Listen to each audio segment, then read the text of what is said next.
नमस्कार, आप देख रहे हैं अभी अभी ब्रेकिंग। मैं हूं आपके साथ हिमांशु नारंग। घड़ी में वक्त हो गया है 7:45 और इस वक्त की सबसे बड़ी खबर आ रही है दिल्ली से। जी हां, लगातार मीटिंग का दौर जारी था और पूर्व मंत्री जो नाराज चल रहे थे करणदेव कंबोज, उन्हें बुलाया गया था दिल्ली। लेकिन वहां से बड़ी खबर यह आ रही है कि भाजपा, जिन्होंने 67 सीटों पर अपने उम्मीदवार तय कर लिए थे, अब कुछ सीटों पर उम्मीदवार बदले जा सकते हैं। कुछ सीटों पर उम्मीदवार बदले जा सकते हैं। यह कौन सी सीट होगी यह वक्त में पता चलेगा, आने वाले समय में पता चलेगा। लेकिन उससे पहले यह बड़ी खबर दिल्ली से सामने निकल कर आई है। जो मीटिंग हुई है वो सकारात्मक रही है और ऐसे में कई सीटों पर उम्मीदवार बदले जा सकते हैं। कौन कौन सी वो सीट होगी ये जानने का प्रयास करते हैं वरिष्ठ पत्रकार देवेंद्र गांधी से।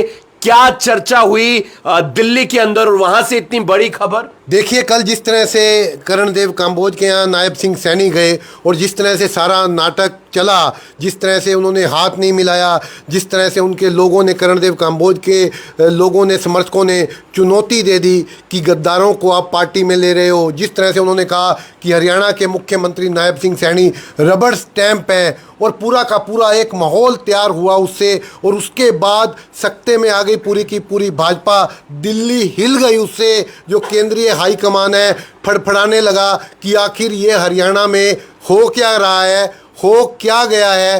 तो उन्होंने दिल्ली बुलाया नायब सिंह सैनी के थ्रू कि आप दिल्ली आइए, बैठ के बात करते हैं। सुबह यहीं से दिल्ली के लिए रवाना हुए करणदेव काम्बोज। विप्लव देव जो कि सह प्रभारी हैं हरियाणा के, उनसे मुलाकात हुई। उसके बाद मुलाकात के बाद उनके तेवर नरम पड़ गए हैं। हमारी अभी अभी कुछ सेकंड्स पहले बात हुई है करणदेव काम्बोज से। उन्होंने ये कहा कि बातचीत सकारात्मक हुई है। फोन पे लेने का प्रयास कर सकते हैं, बात करने की कोशिश कर सकते हैं करणदेव काम्बोज से। शायद वो ज्यादा बिजी थे, क्योंकि शायद उनके मन में भी खुशी के लड्डू अब थोड़ा थोड़ा फूटने लगे। उतना गुस्सा अब उनमें, जो तल्ख तेवर थे वो नरम पड़ते हुए नजर आ रहे हैं करणदेव काम्बोज के। वजह यह है कि उनको ये भरोसा दिलाया गया है कि हम टिकटों में बदलाव करेंगे। अब वो इंद्री की टिकट होगी या रादौर की टिकट होगी, इस पर कहना मुश्किल है। लेकिन ज़्यादा संभावना ये है कि रादौर की टिकट बदल दिया जाए, क्योंकि वो ये कह रहे थे कि एक गद्दार को टिकट दिया गया है, जिन्होंने पार्टी की पीठ में छुरा घोंपा है, उसको टिकट दिया गया है। उनकी नाराजगी श्याम सिंह राणा के प्रति ज्यादा थी बजाय रामकुमार कश्यप। जी, उनकी नाराजगी रादौर की टिकट को लेकर के थी, क्योंकि यहाँ कहने के लिए उनके पास कुछ नहीं था। इंद्री से वो चुनाव हार चुके थे, इसलिए। और सिटिंग एमएलए है रामकुमार कश्यप, और कश्यप समाज का एक बहुत बड़ा वोट बैंक है। अगर कश्यप की टिकट काटते हैं, रामकुमार कश्यप की अगर टिकट काटते हैं, तो ये बहुत सारी सीटों पर इफेक्ट डालेगा। खास तौर पर घरोंडा, करनाल, आप ले लीजिए, इंद्री, लाडवा, बहुत सारी सीटों पर इसका इफेक्ट पड़ेगा, इसका विपरीत प्रभाव पड़ेगा। इसलिए मुझे जो संभावना नज़र आ रही है, या उन्हें जो उम्मीद नज़र आ रही है, जो संकेत मिल रहे हैं, रादौर की टिकट बदली जा सकती है। और एक हैरानगी की बात और भी आपको बता दूं, अगर रादौर की सीट बदली जाती है, क्योंकि श्याम सिंह राणा राजपूत समाज से आते हैं, राजपूत समाज की पहले ही काफ़ी टिकटें काटी जा चुकी हैं, इसलिए ये संभावना और प्रबल हो रही है कि जो असंध विधानसभा क्षेत्र है वहाँ योगेंद्र राणा को टिकट दे दिया जाए, क्योंकि राजपूतों को बिना टिकट के नहीं छोड़ा जा सकता। लगातार वो तो मीटिंग करते रहते हैं, प्रेस वार्ता करते रहते हैं, और अपनी जो टिकटों की डिमांड है वो उनकी तरफ से रखी जाती है। अगर रादौर से टिकट कटता है श्याम सिंह राणा का, तो इसका सीधा असर असंध पर पड़ेगा। बिल्कुल असंध पर ही पड़ेगा। उस पर पड़ने के ज्यादा आसार है, क्योंकि जिले ब्राह्मणों को ऑलरेडी भाजपा 8 सीटें दे चुकी है। अभी महेंद्रगढ़ से रामविलास शर्मा भी उम्मीद लगाए बैठे हैं अपने बेटे के लिए या खुद के लिए, वो सीट भी देनी पड़ सकती है, नहीं तो वहाँ भी बगावत का खतरा है। इसलिए एक और सीट ब्राह्मणों के हिस्से में जरूर जाना तय है। और अभी 23 सीटों का ऐलान भाजपा ने करना है, और उसमें हो सकता है 2-3 चेहरे और ब्राह्मणों को लिए जाएं। लेकिन राजपूतों के लिए बहुत ज़्यादा सीटें नहीं हैं।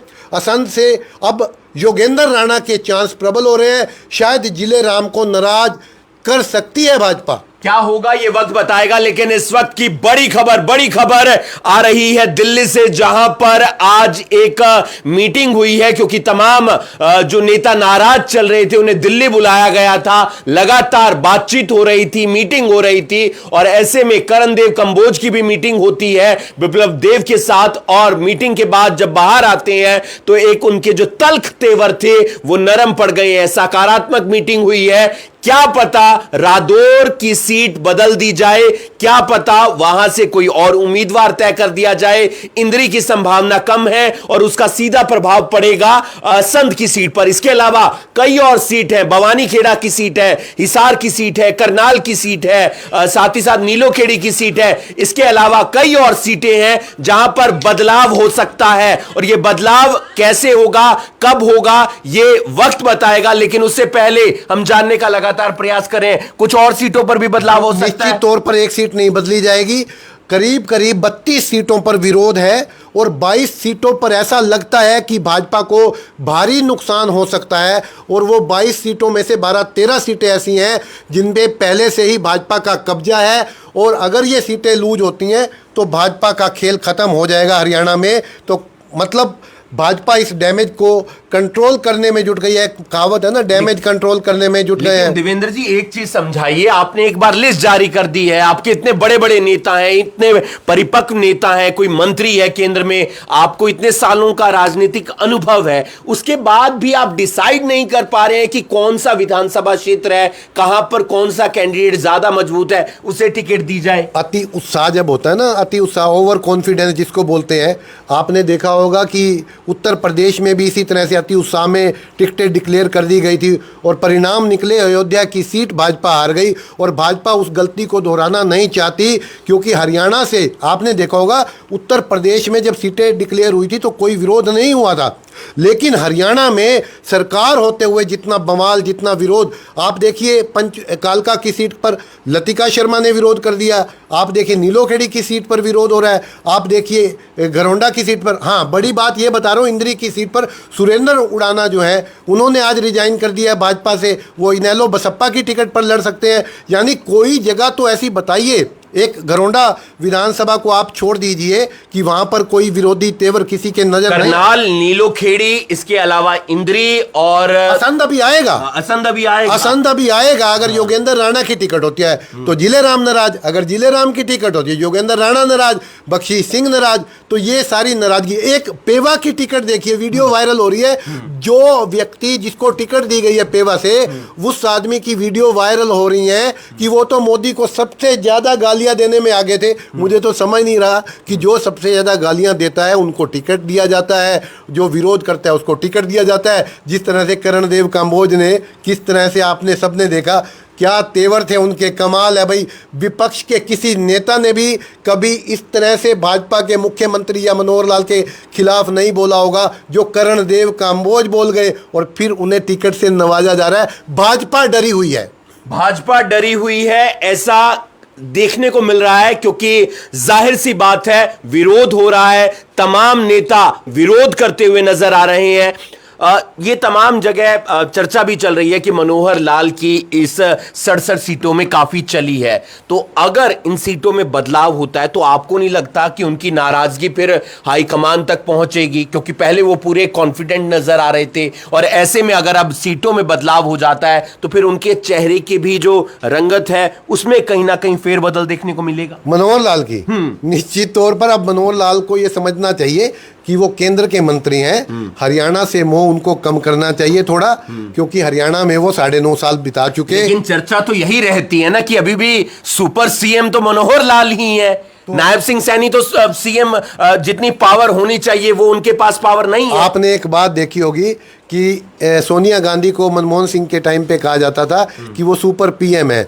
जब सुपर पीएम और सुपर सीएम कोई हो जाता है तो फिर इसका बड़ा खामियाजा भी भुगतना पड़ता है। ये सही है कि रिमोट कंट्रोल जिसके हाथ में होता है वो गाड़ी को घुमाता रहता है, लेकिन जिस आप ये भी देखिए कि जो रिमोट कंट्रोल चलाता है उसको ये नहीं पता होता कि गाड़ी कहाँ जाके ठुकेगी, किस नीचे चली जाएगी, कहाँ ऊपर चली जाएगी।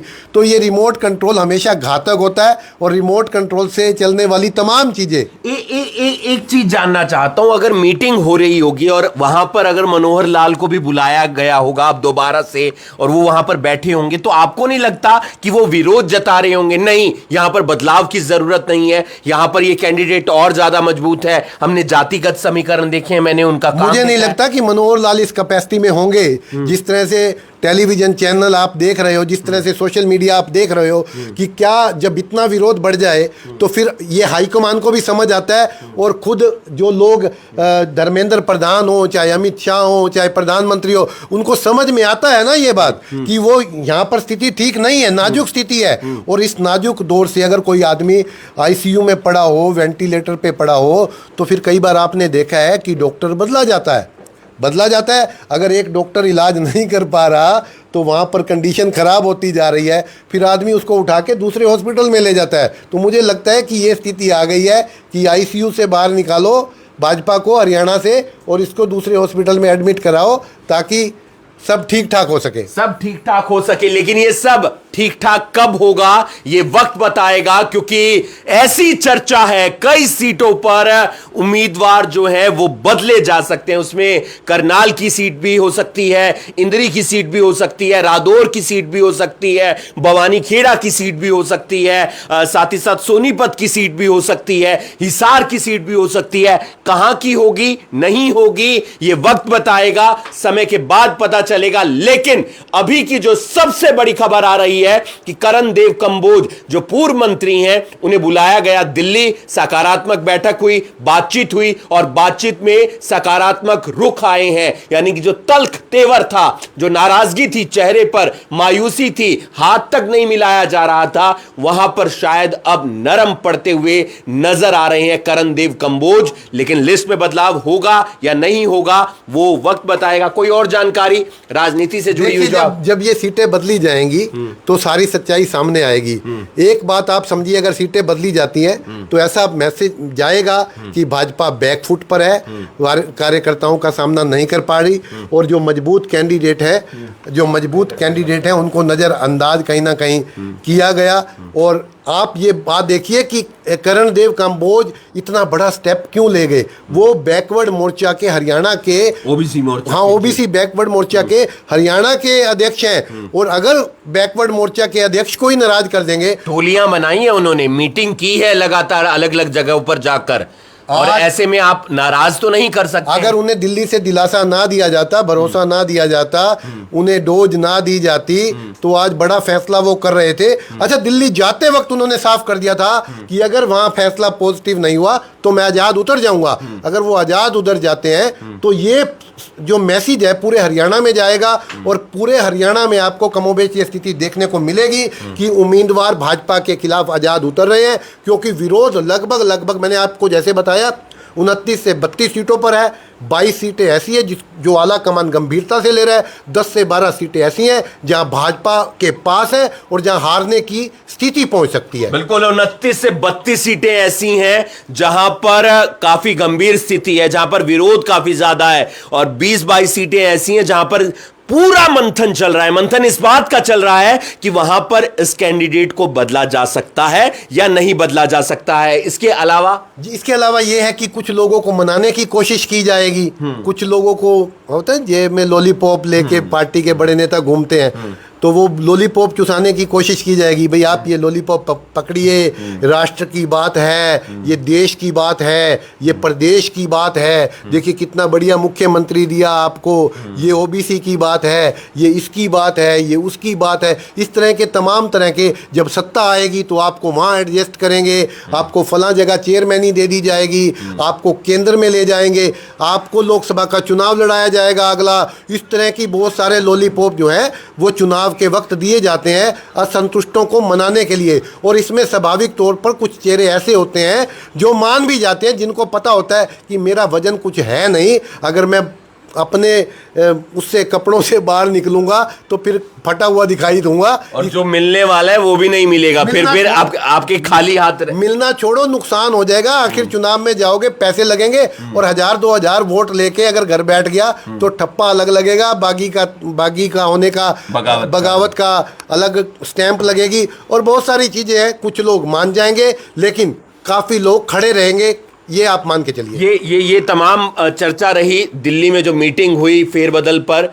एक दिल्ली से खबर ये भी है कि चर्चा लगातार चल रही है आप का गठबंधन कांग्रेस पार्टी के साथ। राघव चड्ढा का बयान आया है कि हम जो इंटरेस्ट है उसमें लगातार पूरे एफर्ट लगा रहे हैं, पूरी कोशिश में जुटे हैं कि गठबंधन हो जाए। लगता नहीं है अब, क्योंकि कांग्रेस 3 सीटें देने के लिए तैयार थी, वो 7 पर आ गए थे, 10 उन्होंने मांगी थी, और मेरे ख्याल लगता है कि एक हार्ड नेगोशिएशन चल रही है, बड़ी कठोर रस्साकशी वाली नेगोशिएशन चल रही है।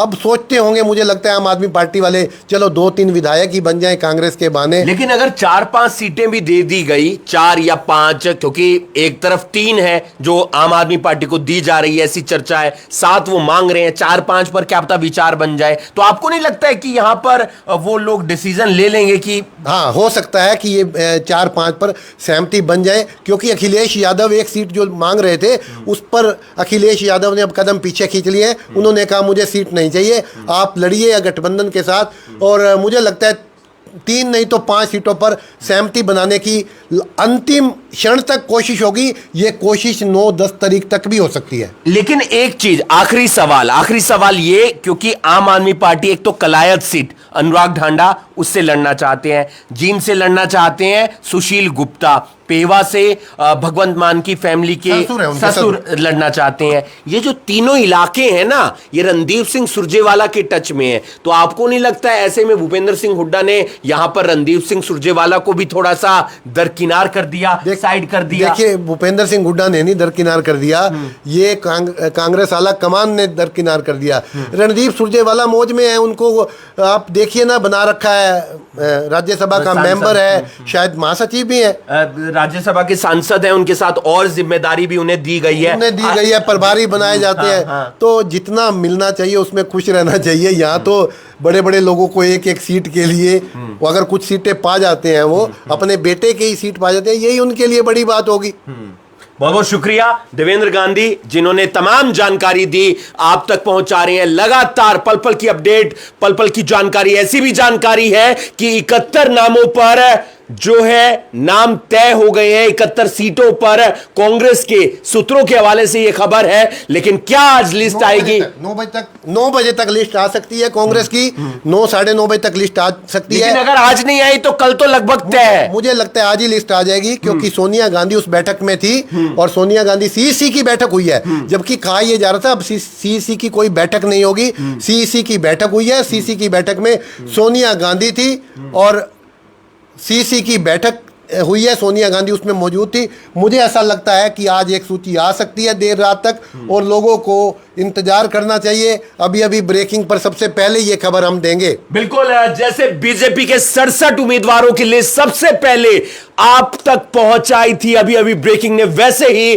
कांग्रेस की लिस्ट अगर जारी होगी तो सबसे पहले हम आप तक जानकारी पहुंचाएंगे। जाते जाते एक बार फिर से बता देते हैं तमाम अपडेट। कई सीटों पर विचार कर रही है बीजेपी की उम्मीदवारों को बदला जा सकता है। कौन कौन सी सीटें होंगी, कौन कौन से उम्मीदवार होंगे, वो वक्त बताएगा। लेकिन दिल्ली से यह खबर आई है, करणदेव कंबोज ने अपने तल्ख तेवरों को नरम कर लिया है। साथ ही साथ आम आदमी पार्टी का गठबंधन क्या पता कांग्रेस पार्टी के साथ हो जाए, क्योंकि आम आदमी पार्टी 7 सीटें मांग रही है और देने के लिए तैयार है कांग्रेस पार्टी 3 सीटें। वही 71 नामों पर सीटों पर नाम तय हो गए हैं। क्या पता आज कांग्रेस की लिस्ट रात होते होते आ भी जाए। आप देख रहे हैं अभी भी ब्रेकिंग में हूं आपके साथ हिमांशु नारंग।